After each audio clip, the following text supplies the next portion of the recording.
uma boa noite. Não, gente! E aí, bicha? Quem é você? Bom dia, bicha. Seu jornaleco em áudio que é pra você começar o dia bem informado. Tudo, ou quase tudo, que virou notícia sobre a comunidade LGBTQIAP+. Segunda-feira, 7 de fevereiro de 2022. Hoje é o Dia Nacional de Luta dos Povos Indígenas. Vamos aos destaques de hoje. Remakes de séries famosas que buscam consertar erros sobre LGBTs. Pessoas trans do MST. Gilberto Barros é multado por homofobia. Olá, eu sou o GG e este é mais um Bom Dia, Bicha, seu podcast diário de notícias LGBTQIAP+. Deu na Folha. De Sex and the City a Rebelde, remakes tentam consertar erros sobre LGBTs. Publicado em 2 de fevereiro de 2022 por Laura Leuer e Pedro Martins. Num internato no México, uma estudante brasileira dá as boas-vindas aos alunos recém-chegados e logo é corrigida por um deles. Sejam todos bem-vindos. Estamos na terceira década do século XXI, diz o jovem, deixando a frase na linguagem neutra para contemplar os estudantes não binários, isto é, que não se identificam integralmente com o gênero masculino nem com o feminino. Num restaurante luxuoso de Nova York, um grupo de amigas de 50 e poucos anos bate papo enquanto tomam café da manhã. Não dá para continuar sendo quem éramos, certo? Sugere uma delas, uma advogada prestes a começar uma especialização em direitos humanos e engatar um relacionamento com uma personagem não binária. Cenas como essas poderiam ter saído dos roteiros de seriados como Sex Education e A Vida Sexual das Universitárias, lançados recentemente, já mergulhados em questões de gênero e sexualidade. Mas elas fazem parte dos revivals Rebelde e And Just Like That, que retoma Sex and the City na esteira de uma explosão de reboots e remakes que precisam enfrentar um problema que eles próprios criaram no passado: a falta de diversidade. Quando foram lançadas entre o fim da década de 90 e o início dos anos 2000, essas produções tinham pouca ou nenhuma preocupação com representatividade. No meio dos anos 90, por exemplo, existiam só 12 personagens LGBTQIA+ na TV, contra os 360 de hoje, de acordo com a pesquisa Where We Are on TV, da ONG americana GLAAD, que monitora anualmente como a comunidade tem sido representada na mídia. Ao retornar, porém, esses seriados encontram um mundo em que as pessoas LGBTQIA+ querem ser vistas, ou melhor, bem vistas, na tela. O problema é que, para atender a demanda, algumas produções acabam por criar personagens sem profundidade, que servem só para alavancar a trajetória de outras figuras e encher os bolsos das emissoras com o chamado Pink Money. É que não basta um revival ter personagens coloridos. Suas histórias precisam ser complexas como as de qualquer outra figura. A avaliação é de Michel Carvalho, roteirista com trabalhos na Globo e na Netflix e antropólogo com formação na Universidade Federal do Rio de Janeiro. A palavra que define o bom personagem LGBTQIA+,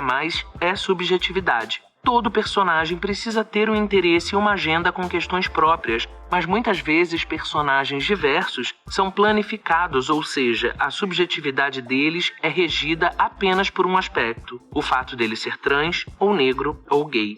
É o que ocorre no revival de Sex and the City, analisa o roteirista. Ao tentar tirar suas protagonistas de uma bolha glamurosa e heteronormativa para envolver as personagens em narrativas com diversidade, o seriado acabou criticado por apresentar figuras estereotipadas. Embora seja mais viável no streaming, uma indústria que cresce a todo vapor, a estratégia também tem sido adotada no cinema. Prova disso é o remake de A Bela e a Fera com atores de carne e osso, em que LeFou é gay e somente gay, sem nenhuma outra função narrativa além de trazer à produção representatividade, ou pelo menos tentar, já que o personagem detonou críticas de que era estereotipado.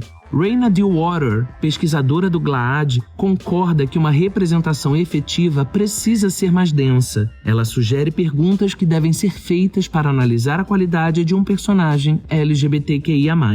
Temos de questionar se eles têm suas próprias histórias e não estão a serviço de personagens heterossexuais ou cisgênero. Questionar se são tratados com o mesmo respeito que seus colegas, se podem contar a própria história, se têm os mesmos altos e baixos, os mesmos romances, as mesmas diversões que os heterossexuais. Há produções que cumprem tais requisitos. É o caso da releitura da Netflix para o desenho She-Ra e as Princesas do Poder, em que a protagonista praticamente salva o mundo tascando um beijo em outra personagem feminina, Felina. E de High School Musical, The Series, que retomou com um casal gay depois de ter forçado a heterossexualidade de um coprotagonista na trilogia original de filmes. O reboot de Rebelde, lançado este ano, teve o mesmo cuidado. A atriz Giovanna Grigio, que interpretou uma personagem bissexual em Malhação e agora vive outra, Emília, na produção, concorda que é preciso ir além do cumprimento da tabela.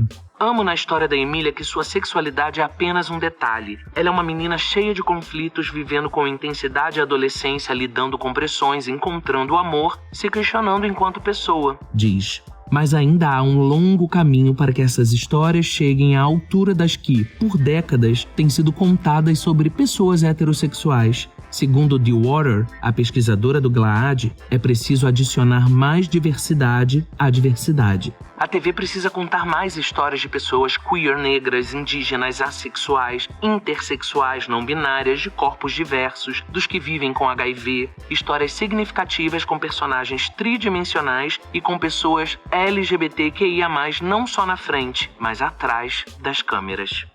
Pra gente que tá chegando na meia-idade, esse monte de reboot é um sonho. Eu vivi isso com A Volta do Ruge, que eu sou muito fã, e lembro de ter pensado exatamente isso. Sobre como era importante o movimento que elas fizeram na direção da comunidade gay, especialmente, que compõe um determinante percentual, talvez o maior, da fanbase. A gente sempre foi acostumado a pegar as sobras do entretenimento, né? A gente adaptava as músicas de amor para os nossos amores, a gente via nas divas do pop o que a gente queria ser porque era o mais próximo que havia das nossas possibilidades, nos nossos sonhos, e na TV não era diferente. A gente queria o boy hétero, o mocinho, e nos nossos devaneios todo mundo era pan, né? Não ia ter erro os caras ficarem com a gente. Mas esse novo mundo, ou como diz o menino na cena de Rebelde na terceira década do século XXI, já não cabe mais não existirmos nas histórias que são contadas. Mas não basta só existirmos nas histórias. A gente quer o arco da personagem. A gente quer estar na planilha do showrunner. A gente não quer mais ser elenco de apoio. A gente cansou de ser alegoria, de ser chaveirinho de hétero. Tá, a gente ainda tem umas chacotas aí na TV e na vida, mas abafa essas vergonhas do vale. E a gente tá cobrando isso. Audiência, menções nas redes, nós fazemos parte dessas métricas também. E temos que nos empoderar dessa responsabilidade sim. O papo do Pink Money tá vivíssimo, gente. Ponto para quem produz entretenimento com diversidade. Não é favor, mas vamos valorizar. Agora melhorem, né? Pode melhorar isso aí ainda. Será que vem aí o reboot de Friends com o novo nome Tropa? Deu no Brasil de fato. Pessoas trans no campo. Conheça a história de Tyson de Campos e Jennifer Rocha, ambos do MST. Publicado em 29 de janeiro de 2022 por Redação Brasil de Fato. Sou o que sou graças ao MST, porque é uma organização que luta pela igualdade. E quando eu falo de igualdade, também falo de igualdade de gênero. A fala é de Tyson Rodrigues de Campos, de 24 anos, 8 deles vividos no acampamento Maila Sabrina, em Ortigueira, na região central do Paraná. Homem trans, Campos é um dos nomes que integram um movimento de LGBTQIA+, do Movimento dos Trabalhadores Sem Terra, o MST. No Dia Nacional da Visibilidade Trans, celebrado no último sábado, dia 29, o Brasil de Fato, a fim de mostrar as experiências de pessoas LGBTQIA+, fora de grandes centros urbanos, reuniu a história de 2 pessoas trans que moram em acampamentos do MST. Campos está finalizando o curso de Ciências Sociais na Universidade Federal da Fronteira Sul, onde desenvolve a pesquisa LGBT Sem Terra, um estudo a partir do MST, levantando questões de gênero e sexualidade a partir de sua trajetória na condição de homem trans, negro e sem terra. Ele também é coordenador de um dos núcleos de base da comunidade e também do coletivo LGBT Sem Terra do Paraná. Uma das questões que eu sempre gosto de falar é sobre como é ser transexual fazendo parte do MST. É importante frisar que o MST tem princípios e um deles é para nos organizar enquanto ser humano e sem terra, afirma Campos. O jovem chegou ao acampamento do MST ao lado de seus pais depois que a situação financeira apertou para a família. Até antes, Campos só havia escutado falar sobre o movimento por meio de um amigo que já morava no local. Chegamos e eu já comecei a participar de várias lutas junto com o MST. Uma questão também que eu sempre lembro é que desde quando eu cheguei aqui, eu sempre fui LGBT e meus pais nunca foram contra mim, sempre me apoiaram muito bem, minhas irmãs também. Acho que já tive alguns episódios de preconceito, não nego, mas acho que isso a gente sempre superou, afirma. Para Campos, o Dia Nacional da Visibilidade Trans é muito grande. Uma das coisas mais importantes para a gente lembrar é que somos e pertencemos, existimos e resistimos. O mundo nos oferece ódio e preconceito. A gente rebate com a nossa luta, destaca. Jennifer Rocha, de 26 anos, 3 deles vividos na comuna Fidel Castro, em Ceará-Mirim, no Rio Grande do Norte, afirma que a visibilidade trans é muito importante para que a sociedade nos veja como um ser como qualquer outro. Rocha também conheceu o MST por meio de uma amiga. Antes de conhecer o movimento, criticava-o. Mas quando eu comecei a fazer parte dessa luta, eu fui ter um entendimento sobre o que aquelas pessoas faziam por direitos, por igualdade social, por moradia, para ter o seu reconhecimento diante da sociedade que nos expõe a tantas coisas. Detalhe, mas o MST não é só isso em suas palavras. Não é só lutar por terra, mas também aprender. Lutamos por igualdade social, por reconhecimento. Ela afirma que passou a se entender como mulher trans no MST, agricultora, cirandeira, faxineira e manicure. Rocha também cuida de crianças com quem se dá muito bem em atividades do MST e é coordenadora do coletivo LGBTQIA+, no Rio Grande do Norte. Estamos ou não em todos os lugares. A gente tem falado muito, de convívio com a diversidade, com as existências. Não adianta só colocar o post preto no 15 de novembro ou fazer a lista das pessoas trans que você não pode deixar de seguir no 29 de janeiro ou mulheres fodas das novelas no Dia da Mulher em 8 de março. É só olhar ao redor que a pluralidade tá aí, faz parte do mundo. Pode não fazer parte da sua bolha, o que significa, dada a quantidade de nós, que você é uma pessoa muito cuzona e sua bolha é altamente restritiva. O MST é um lugar, e leia-se ou ouça-se por lugar, não uma definição geográfica, mas um espaço, um conglomerado de lutas. E é uma escolha mesmo de construção. A interseccionalidade tá lá. Há diversas lutas dentro de uma grande causa. Conheça mais o MST, visite o mst.org.br, conheça os movimentos que fazem parte do movimento. Você sabia que o MST são os maiores produtores de arroz orgânico da América Latina? Que uma ocupação do MST no Paraná ganhou um prêmio por recuperação da Mata Atlântica? Que, segundo o IDEB, o Índice de Desenvolvimento da Educação Básica, 2 escolas do MST já obtiveram os maiores índices na educação básica no Brasil? O MST não rouba terras. O MST ocupa terras improdutivas conforme determina, exatamente como determina, a política de reforma agrária, na qual devem ser somente desapropriadas terras que não cumprem sua função social, ou seja, que não são utilizadas para moradia nem para plantio. Isso está na Constituição de 88. Eu vou falar de novo. O MST não rouba terras, o MST ocupa terras improdutivas conforme determina a Constituição de 88 e a política de reforma agrária, na qual devem ser somente desapropriadas terras que não cumpram sua função social, ou seja, que não são utilizadas para moradia nem para plantio. Tem muita coisa que não chega pra gente e isso é um projeto de controle, tá? Não sei se já te contaram, mas eu tô aqui te passando essa edificação aqui, ó. E Tyson e Jennifer estão lá. Nós estamos lá. Essa matéria é sobre 2 pessoas trans e suas vivências dentro do MST, mas eu achei importante, já que ambos estão lá cumprindo sua missão na luta por todos, fazer a minha parte um pouquinho, que seja, e aproveitar esse espaço que a gente ocupa para comunicar algo que, de fato, pode te despertar a colaborar de alguma maneira com o todo. Há 3 grandes objetivos principais do MST e é por isso que eles abarcam tantas lutas, porque eles lutam pela terra, eles lutam por reforma agrária e eles lutam por uma sociedade mais justa e fraterna.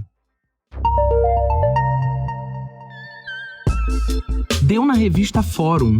Gilberto Barros é multado em R$32 mil por homofobia, publicado em 3 de fevereiro de 2022 por Marcelo Heiler. A Secretaria de Estado da Justiça e da Cidadania de São Paulo condenou o apresentador Gilberto Barros por homofobia por causa de um comentário realizado em seu programa Amigos do Leão, que é exibido no YouTube. A multa fixada pelo governo foi de R$32 mil.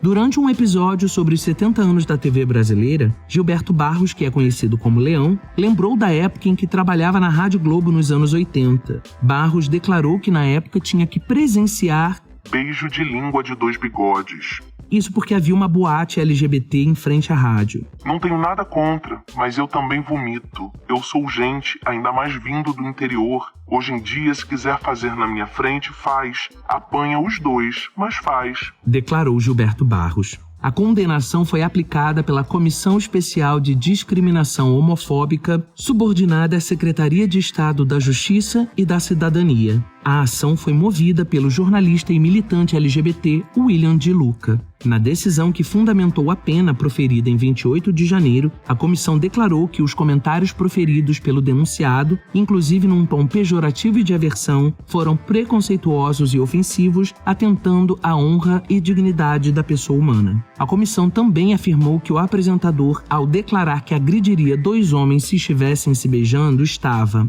incitando ódio e violência contra a população LGBTQIA+, e atribuindo conotação negativa e de repúdio à demonstração de carinho entre pessoas do mesmo sexo. Aí a gente sai de uma temática tão importante de transformação, que é o MST, e pula pra biologia, né? Pra falar de parasitas, de vermes, desses que a gente corta no meio e crescem 2, sabe? Porque essa gente se multiplica. Acredite, essa gente se reproduz. Mas eu não vou me aborrecer aqui gravando meu pod lindo, não. A gente tem que contar quando essa gente é punida, quando dói no bolso deles, que é pra gente seguir acreditando nas instituições, apesar das instituições, né? E denunciar. William de Luca, você faz tudo, amigo. Você é foda, você é um cara necessário. Já te disse isso no Twitter 1000 vezes. Tô dizendo aqui agora pra deixar registrado na história do Bom Dia Bicha o quanto eu te admiro. Obrigado por denunciar esse cara. E por tanto que você faz com a sua comunicação nas redes. Gilberto Barros fede da ânsia. Socorro que eu não vou terminar nessa energia de enxofre não. Eu, hein?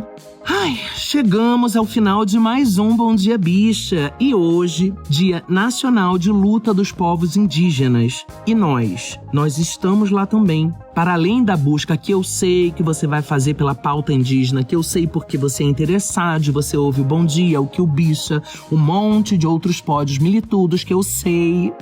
Então, além dessa sua pesquisa aí, caso você tenha passado batido, vai lá no Bom Dia Bicha de 15 de novembro para conhecer o Coletivo Tibira, um coletivo de indígenas LGBTQIAP+. E no episódio de 12 de janeiro, com uma matéria especial sobre outras pessoas indígenas LGBTQIAP+, com histórias e indicações de perfis. Nós existimos aqui nessas terras faz tempo. Muitos dos povos originários tinham representatividade LGBTQIAP+, em sua cultura, e toda essa cultura foi massacrada junto com eles. Então, mais uma da interseccionalidade. A luta dos povos indígenas também é nossa luta. O protagonismo é todo das pessoas indígenas, mas a gente tá aqui para engrossar o couro e fazer barulho também. E falando em fazer barulho, aproveitando você que faz um barulho aí com alguma iniciativa, algum projeto que você tenha sobre a comunidade LGBTQIAP+, queremos te dar espaço aqui no Bom Dia. Manda pra gente um áudio de cerca de 1 minuto contando do seu corre e convidando os ouvintes a te conhecer o seu projeto ou o projeto que você tá indicando pra gente. É só mandar mensagem de voz lá no Anchor, tá na descrição do episódio, junto com as nossas redes sociais e junto com os links para as matérias completas. Você pode mandar também lá na DM do Twitter ou no direct do Instagram, ou até mesmo por e-mail no queobichapod@gmail.com. O Bom Dia Bicha conta com identidade visual e edição de Rod Gomes, pesquisa de Dan Pereira, roteiro de Dan Pereira e GG, eu mesmo, que além de apresentar, também faço a produção geral. O programa faz parte do feed do Kill Bicha, um podcast queer, que está no selo Fio, a rede ativista de vozes. Ouça os outros episódios, compartilhe nas suas redes sociais, não deixe de nos marcar e de nos seguir. Começou mais uma semana no joguinho da vida, então bora ganhar essa batalha sim. Tamo junto no front, tá? Até amanhã. Beijo.